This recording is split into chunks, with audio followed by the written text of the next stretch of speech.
Իշխանությունը եկեղեցու միջադեպից հետո սուր քննադատում է երիտասարդներին, դրանից հետո Վարչապետի վրա հարձակվող փորձ անողներին նկատի ունեք։ Երիտասարդ դպրոցական տղաներ։ Չկապ ունի։ Ես հարցս հետևյալն էր, արդյոք իրավաչափեր են գործողությունները եւ արդյոք այնպես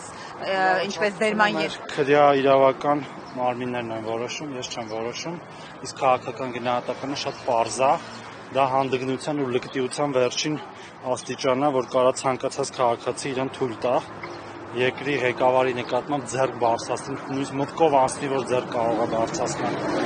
Պարոն Թորոսյան, հանրային կարծիքը հետևյալն է, որ այն իրավիճակում, որտեղ հայտնվել է Փաշինյանը, պետք է լավ գիտակցել, որ հնարավոր է, որ մարդիկ դժգոհություն արտահայտեն ինչ-որ ձևով։ Հիմա բայց կադրում նույնիսկ չկա, թե ինչ է արել այդ երիտասարդը, չի երևում։ Ինչպես է որոշվել, որ նրա արարքը միանգամից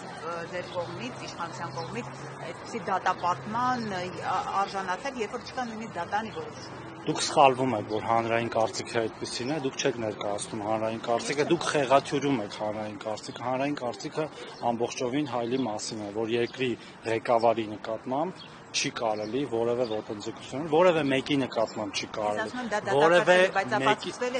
Դուք ասում եք հանրային կարծիքն այդպեսին է, ես էլ ասում եմ հանրային կարծիքը այդպեսին չէ, իսկ երկրորդ մասով դա որոշում են